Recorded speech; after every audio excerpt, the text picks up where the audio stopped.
Good morning, everybody. This week I would like to read you a story called The Miracles of Jesus, and it's written by Catherine Sully. Jesus loved to teach God's message, and people loved to listen to him. They followed him everywhere. But one day, Jesus was sad because his cousin John had died.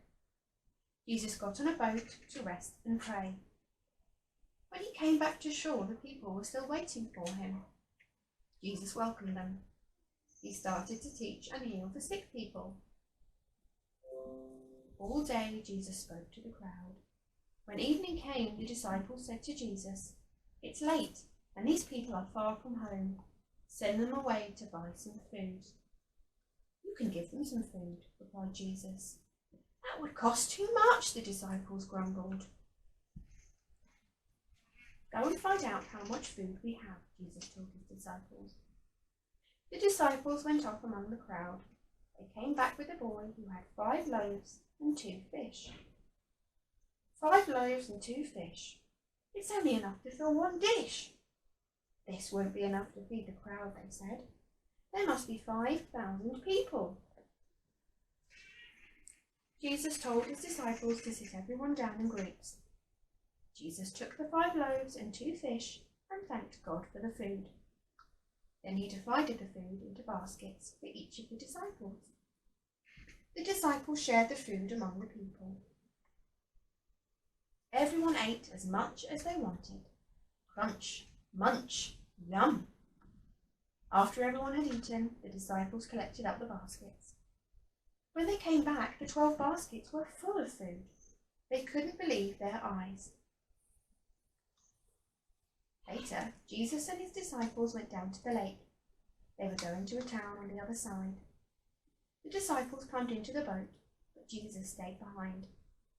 "You go on ahead," he told the disciples. "I have something I need to do first." At last, the crowd went home. Jesus sat alone on the mountain to pray. Later that night, Jesus looked out over the lake. The boat was now far from the shore, tossing this way and that. The disciples were struggling to row the boat, fighting against the wind and the waves. It was still dark when the disciples saw a white figure coming towards them. They were terrified. "It's a ghost," they cried. But it was Jesus, walking on the water. Jesus called to the disciples, "Be brave, it's only me." "Lord, if it is you," Peter replied, "tell me to come to you on the water." "Come," Jesus said. So Peter got out of the boat and walked on the water towards Jesus. But he was scared and began to sink. "Save me!" he cried. Jesus reached out his hand and caught Peter.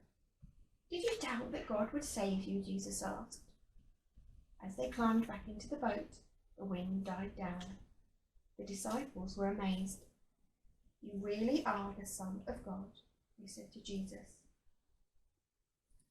That was such a special story about 2 very big miracles, the feeding of the 5,000 and when Jesus calmed the storm.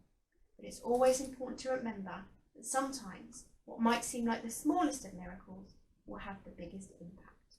Amen.